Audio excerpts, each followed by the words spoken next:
നിങ്ങൾക്ക് ഞാൻ കാണിച്ചു തരാം. എടുക്കാൻ പറ്റൂല, അതുകൊണ്ടാണ്ടാ മാലിടാലും എന്റെ ഓണക്കോടിയാണ് ഞാൻ എടുക്കാൻ വിചാരിച്ചത്. കൊട്ടയോട് മെസ്സല്ലേ വേറെയാണ് ഞാൻ കാണിച്ചു തരാം. ഏതായിരുന്നു അത്? അതിന്റെ ഒരു ഇതാണ് കാണാൻ പറ്റാത്തതുകൊണ്ട് മാലയൊക്കെ ഉണ്ട് ഇതിനകത്ത്. പിന്നെ ഞാൻ ഭയങ്കര എനിക്ക് ഇഷ്ടമുള്ള ഒരു സാധനം കാണിച്ചത് ഇതിന്റെ ഞാൻ കാണിച്ചതാ. ഇത് എന്റെ ഡാൻസിന് ഞാൻ എന്റെ ക്ലാസ്സിൽ ഡാൻസ് ഉണ്ടായിരുന്നു, അതിന് വാങ്ങിച്ച മാലയാണ് കണ്ടെത്തേക്കണേ. പിന്നെ ഇതൊരു എന്റെ ഡ്രസ്സാണ്. പിന്നെ ഇത് ഓണക്കോടി. പിന്നെ അതെന്താണെന്നൊന്നും എനിക്കറിയില്ല, കുറെ വെച്ചിട്ടുണ്ട്. ഈ കടയുടെ പേരാണ് ഞാൻ ഇന്ന് പറയാൻ പോണേ. ഗുഡ്വിൽ കളക്ഷൻസ് എന്നാണ് ഇതിന്റെ പേര്.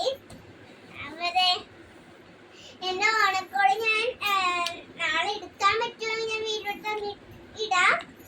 എടുക്കാൻ പറ്റുമെങ്കിൽ നമുക്ക് ഇട്ട് തരാം. ഞാൻ വന്നാലും കുഴപ്പമില്ലല്ലോ, ഇന്നത്തെ വീഡിയോ ഉണ്ടല്ലോ. ഇനി ഓണക്കോടി കാണാൻ ഞാൻ നാളെ ഇട്ടേക്കാം.